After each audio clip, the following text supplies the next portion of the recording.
When's the last time that you as a business owner or entrepreneur read a book that totally wowed you and changed the way that you go about your business? For me, it was about half a year ago, and the book was titled Learn How to Swim with the Sharks and Not Get Eaten Alive.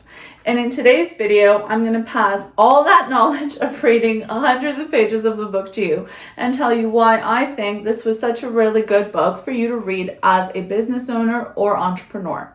For those of you that are new to the channel, welcome.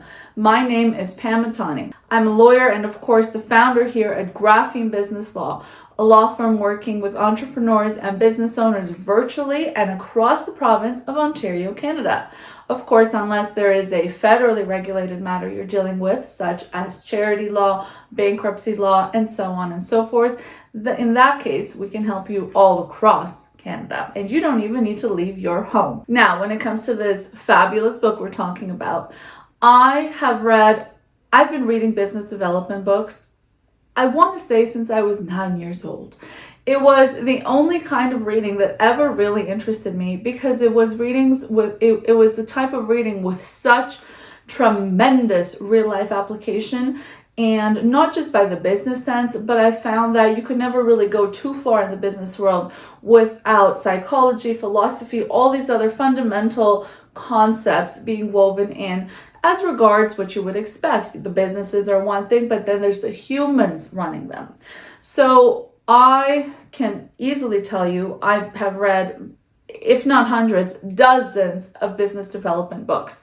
And a lot of times they repeat the same concepts, or they will be praised for reasons that might be too developed to apply to the today. One of those books, for example, would be The Art of War. The Art of War is a book that is thousands of years old and still revered today by business owners as one of the most impactful books. And it is quite impactful. The book talks about the one line you want to take away from that book by way of, I guess, bonus. We're talking about two books in this video. Is The Art of War is about deception. So deception, and how does that come across? How can you take advantage of that when it comes to your shop as a business owner? However, I feel that those lessons are best applied to a much more developed level of business where the contracts have much more at stake to them. So that book, while having a really big lesson to it, does not necessarily have a lesson that every single business owner can equally take advantage of.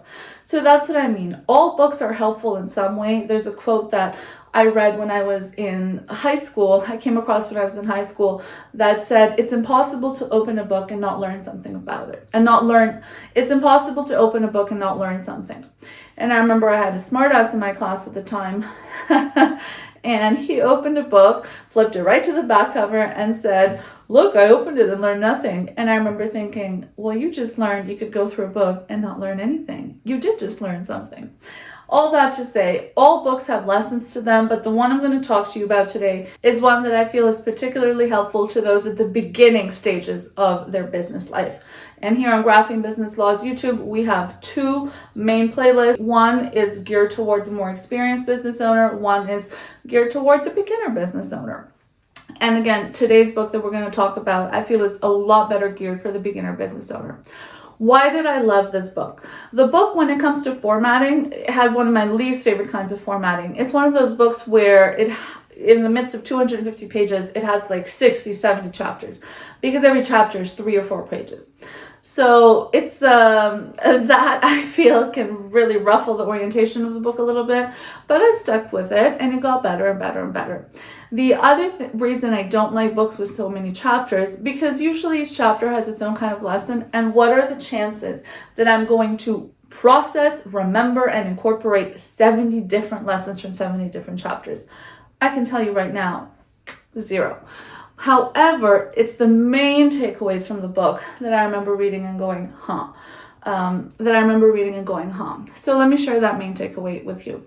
My main takeaway from this book, written by Harvey Mackay, and the book itself, by the way, is decades old, pertained to the importance of the human relationship in business. And there was a lot of different ways that Harvey would talk about this. He would say when he develops a new business relationship, he goes down and jots down in his Harvey Mackay little form that he's made personal details about this individual. When is their birthday? What is their spouse like? What do they like to do in their free time? Do they have children? Do they have pets? Where's their favorite vacation spot? What's their favorite leisurely activity? Things like that. Now, there's a reason he's writing this down. You could write it down just for the sake of FYI and never do anything with it. He's writing these things down so that he could action them. For example, when a certain game that a big client was into, let's say a boxing match or a baseball game, who cares, was into, he would send that client that he's really pursuing a message, hey, tickets on me tonight, let's go catch this baseball game. And that would be the reason he often closed deals. So it had nothing to do with what he actually sold. And if you want to know what he sold, Harvey Mackay owned an envelope factory. He sold envelopes, one of the most archaic inventions that we still use in the business world today, just a paper with some sticky stuff on it. So his business was not the most exciting, yet it was fundamental because we're all still sending mail out.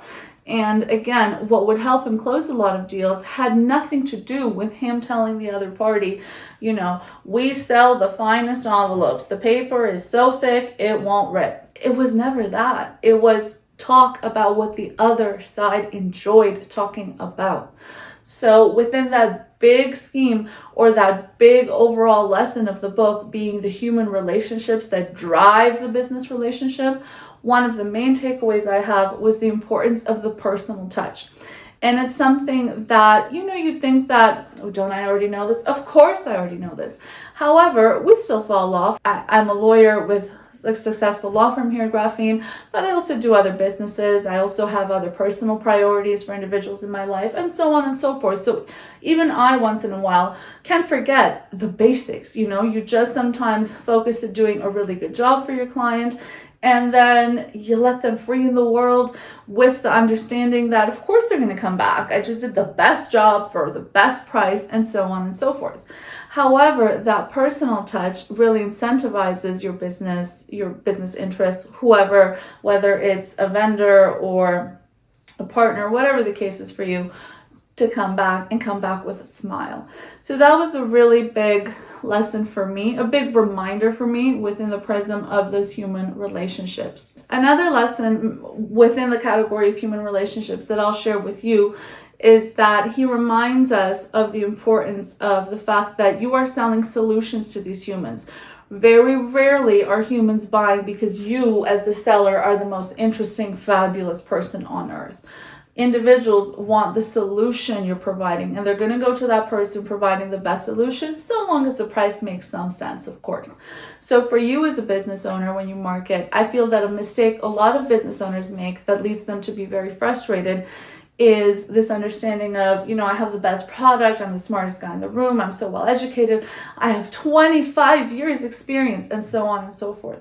Who cares? Do you know how many people in your industry have 25 years experience in that industry?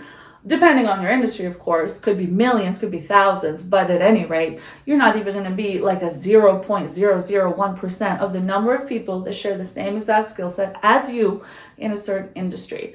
So where you have to take it to the next level is to very clearly position what you are doing for your business interests in a way that will resonate with them. Let's say you're selling haircuts, you know, someone is not going to be likely to buy if what they were to read on your business bio is the most experienced hairdresser from this fancy academy in Europe. I've been doing this longer than any other hairdresser you'll come across. Okay, one or two might go for that, of course, because the word experience is in there. But what they're really looking to hear is you're going to look cool as for the event you're trying to go to. You're going to be the flyest guy or girl in the room. You're going to get, you know, your dream night. You're just, all eyes are going to be on you. You're going to look so good, blah, blah, blah, blah, blah. Fill them up with that idea that they're coming to you to be filled up with. People aren't going to a hairdresser because of your expert hands, to see your expert hands in the chair for that hour. They're going there and investing in that haircut so they walk away looking like the sexiest, most beautiful, most whatever version of themselves that they are looking to be, the most photogenic, whatever, right? So you present that solution to them that's what they're going to walk away with. As experienced as you are, somebody in that salon chair of yours cannot walk away with your experience. They have to walk away with a solution, with what you provide for them. A third anecdote of the human touch that I'm going to share with you from the book And it's a lot more nuanced, a lot more niche than the other two examples we gave. Again, all of these being under the umbrella of the importance of human relationships, the human touch when it comes to developing business. A third anecdote I'm going to share is Harvey wrote about the importance of being number two. Now you read that, and as a successful, aggressive, protective business owner myself, I read that and I say the importance of being number what? Number two. He said, when it comes to business development, being number two, of course, being number one is great, being somebody's top choice, but being number two as often as possible will also have handsome rewards. He said it's just like the insurance industry, where what they're looking at is the class of individual, the class of asset, of whatever is at stake, right? So when it comes to insurance companies, they know that a certain percentage of people will die from 50 to 55, from 55 to 60, and so on and so forth.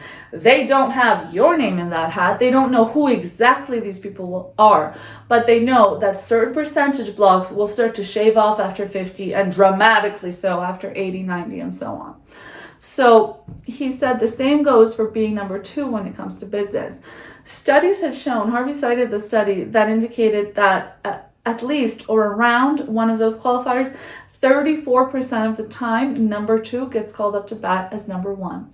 So it's important of keeping that back range hot on the stove, because so many times the number one for a business interest you may have, who may not have had you as a number one at the time, is going to fall off.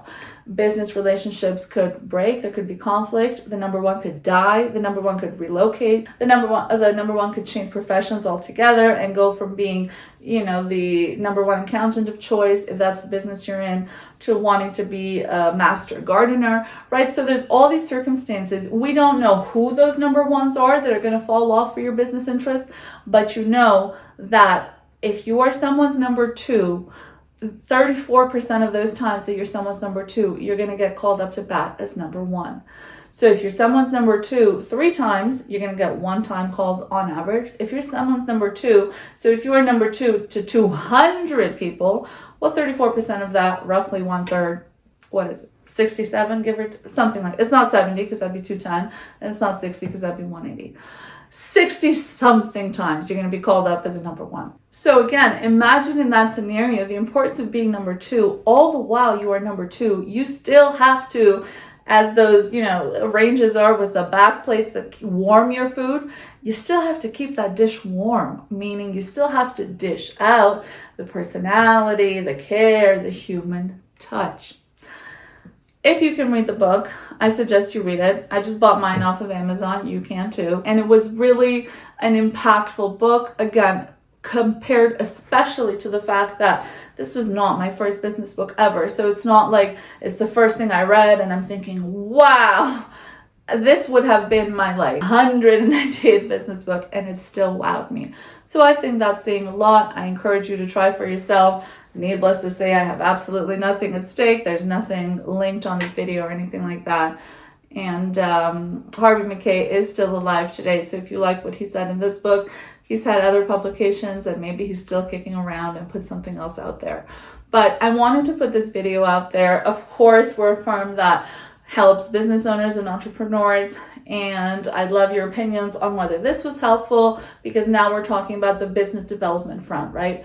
The more you develop your business, the more you develop yourself, the more likely you are to succeed. And of course, if incorporating the book does so well for you that your business growth needs increase, well, send us an email here at Graphene Business Law, and we'll take your dreams to that next level for you and help you really chase your dreams that much faster in the marketplace. Thank you for watching.